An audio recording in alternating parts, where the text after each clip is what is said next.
கிறிஸ்துவுக்குள் பிரியமானவர்களே, உங்கள் அனைவருக்கும் ஆண்டவராகிய இயேசு கிறிஸ்துவின் நாமத்தினாலே என் அன்பின் வாழ்த்துக்கள். இன்றைக்கு நாம் தியானிக்க போகிறதான சங்கீதம் 9வது சங்கீதத்தை நம்ம தியானிக்க போகிறோம். இந்த சங்கீதம் எப்படி எழுதப்பட்டது அப்படின்னா, தாவீது தன்னுடைய எதிரிகளை வென்று தேவனுடைய வெற்றியை பாராட்டி அவருடைய நாமத்தை மகிமைப்படுத்துகிறதான ஒரு சங்கீதமா அந்த சங்கீதம் காணப்படுகிறது. இதுல முதல் வசனத்துல பாருங்க, கர்த்தாவே என் முழு இருதயத்தோடு உம்மை துதிப்பேன், உம்முடைய அதிசயங்களை எல்லாம் விவரிப்பேன் அப்படி சொல்லி தாவீது ராஜா சொல்றாரு. கர்த்தரை நம்ம எப்படி தேடணும் அப்படின்னா, முழு இருதயத்தோட கர்த்தரை என்ன பண்ணணும், நம்ம தேடி அவரை நம்ம துதிக்கணும். அநேக நேரங்கள்ல நம்ம அரகுற இருதயத்தோட கர்த்தரை தேடுகிறோம். நிறைய பேர் அப்படித்தான் ஆலயத்துல உட்கார்ந்து இருக்கிற மாதிரி இருப்போம், ஆனா அவருடைய நாமத்தை நம்ம என்ன பண்ண மாட்டோம்னா அரகுற இருதயத்தோட தான் கர்த்தரை நம்ம துதிப்போம். முழு இருதயத்தோடு நம்ம என்ன பண்ணணும்னா கர்த்தரை துதிக்கணும். அவருடைய அதிசயங்களை நம்ம என்ன பண்ணணும்னா மற்றவர்களுக்கு நான் விவரிப்பேன் அப்படின்னு சொல்லி தாவீது ராஜா சொல்றாரு.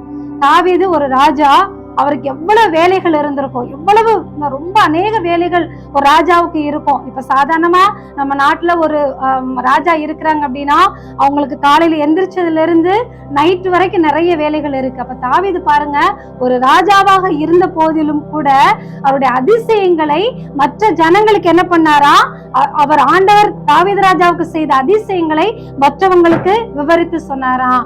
நம்ம வாழ்க்கையில பாருங்க, ஆண்டவர் நமக்கு நிறைய நேரங்களை நமக்கு கொடுத்திருக்கிறார். நம்ம வேலை செய்யக்கூடியதான இடங்கள்ல நம்ம அக்கம் பக்கத்துல இருக்கிறவங்கள்ட்ட என்ன பண்ணணும், நம்ம ஆண்டவர் நமக்கு செய்த நன்மைகள் என்ன பண்ணணும், ஆண்டவருக்கு சொல்லணும். ஆண்டவர் அறியாத மக்களுக்கு நம்ம என்ன பண்ணணும், அவரை பத்தி நம்ம சொல்லணும். இன்னைக்கு நிறைய போராட்டங்கள் இருக்கிறது, ஆண்டவரை பத்தி சொல்லக்கூடாதுன்னு நிறைய போராட்டங்கள் இருக்குது.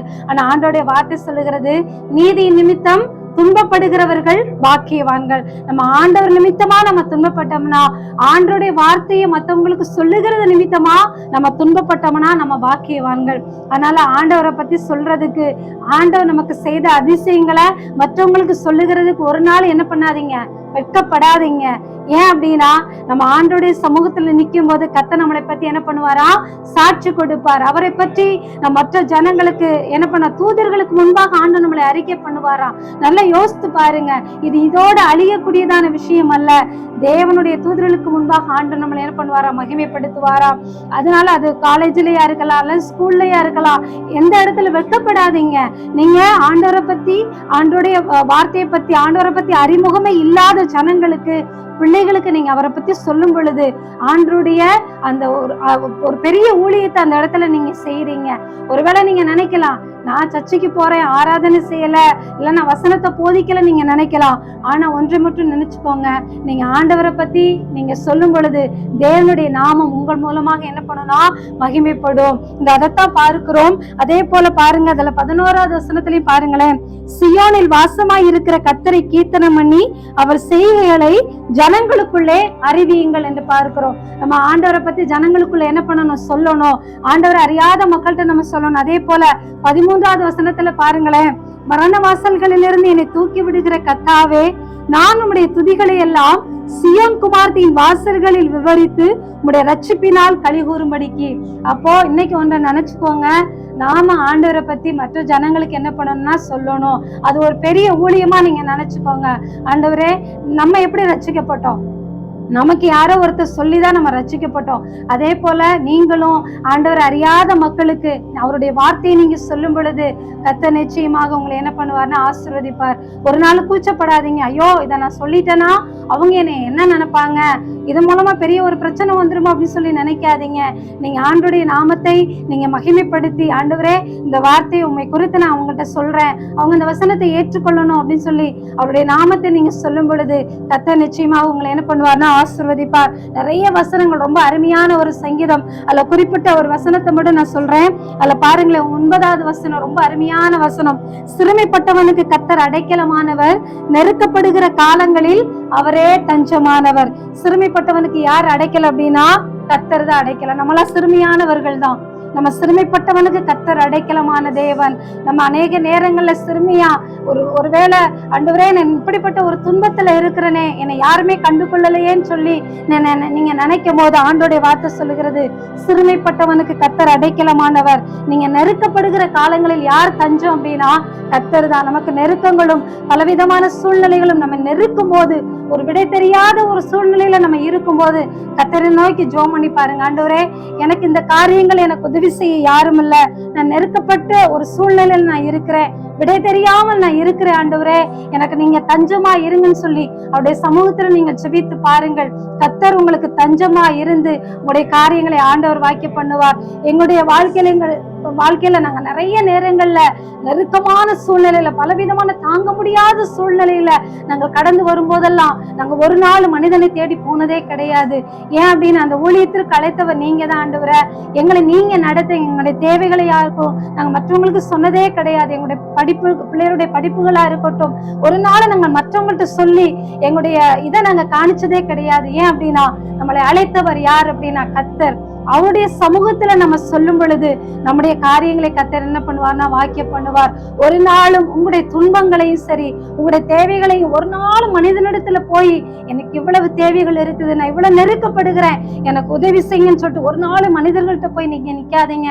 அதற்கு பதிலாக ஆண்டோடைய சமூகத்துல முழங்கால் படியிட்டு, ஆண்டவரே எனக்கு நீங்க தஞ்சம், நான் சிறுமையா இருக்கிறேன், எனக்கு நீங்க இந்த காரியத்துல எனக்கு உதவி செய்யுங்கன்னு சொல்லி ஜெபிக்கும் பொழுது ஆண்டவர் உங்களுடைய நெருக்கங்களை கர்த்தர் மாற்றுவார். உங்களுடைய எல்லா விதமான காரியத்திலையும் ஆண்டவர் உங்களுக்கு தஞ்சமா இருப்பார். அடுத்த வசனத்தை பாருங்க. கர்த்தாவே, உம்மை தேடுகிறவர்களை நீர் கைவிடுவதில்லை, ஆதலால் உமது நாமத்தை அறிந்தவர்கள் உம்மை நம்பி இருப்பார்கள்.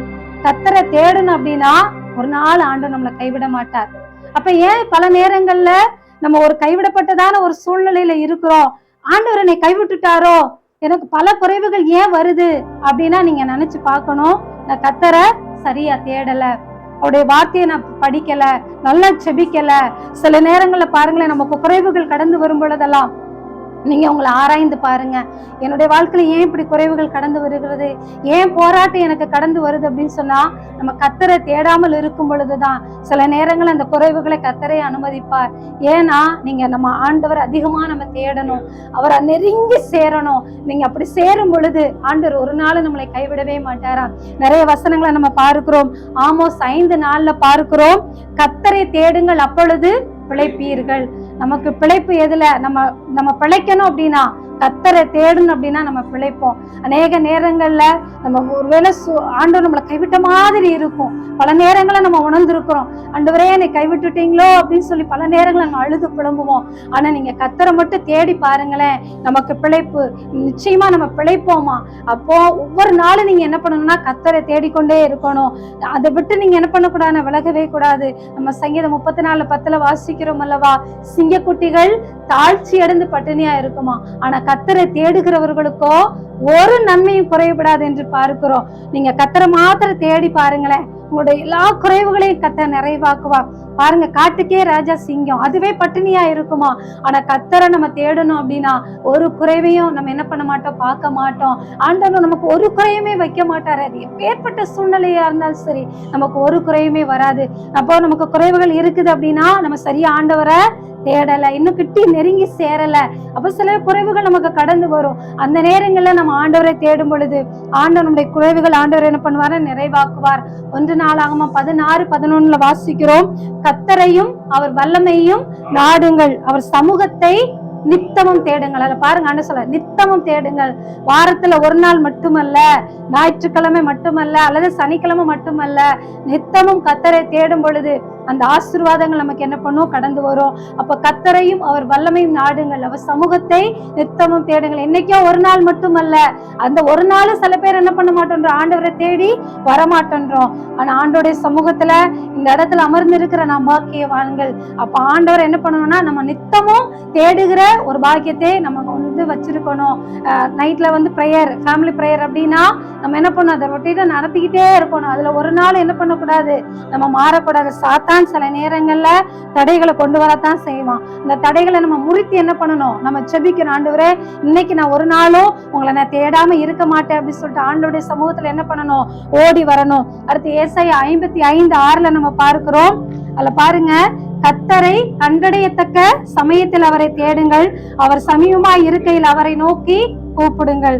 கர்த்தரை கண்டடையத்தக்க சமயத்துல நம்ம என்ன பண்ணணும்? அவரை தேடணும். நம்ம தேடாத அநேக நேரங்கள் நமக்கு இருக்கிறது. ஆதியில கொண்டிருந்த அன்பு இப்ப நம்மள்ட்ட இல்ல. அநேக நேரங்கள் ஆண்டு நம்ம கொணத்திக்கிட்டே இருப்பாரு. நீ ஆதியில என்கிட்ட இவ்வளவு அன்பா இருந்த.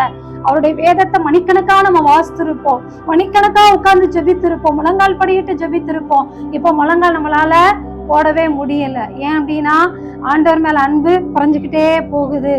ஒரு நாள் ஆண்டவர் மேல இருக்கிற அன்பு நம்முடைய வாழ்க்கையில குறைந்து கொண்டே போகக்கூடாது, தனியக்கூடாது. அவர் சமூகத்துல ஆரம்பத்துல நம்ம எப்படி அதிகமா ஆண்டவரோடு நம்ம நெருங்கி இருந்தோமோ அதை ஒரு நாள் நம்ம என்ன பண்ணக்கூடாது?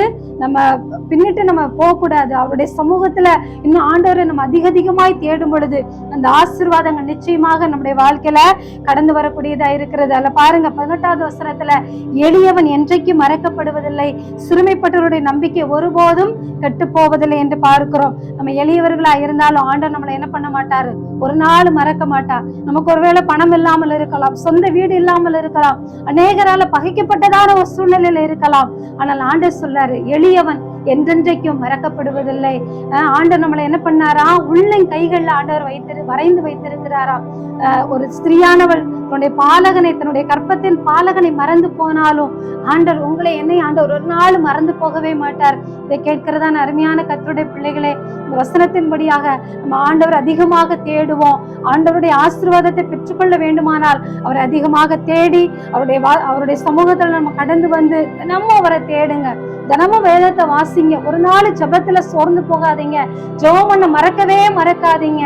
நம்ம ஆண்டவரை எந்த அளவுக்கு அதிகமாய் தேடுகிறோமோ அந்த அளவுக்கு ஆண்டவர் நமக்கு ஆசீர்வாதத்தையும் நன்மையும் கர்த்தர் கொடுத்து இந்த வசனங்கள் படியாக உங்களை ஒவ்வொருத்தரையும் கர்த்தர் ஆசீர்வதிப்பாராக. ஆமென்.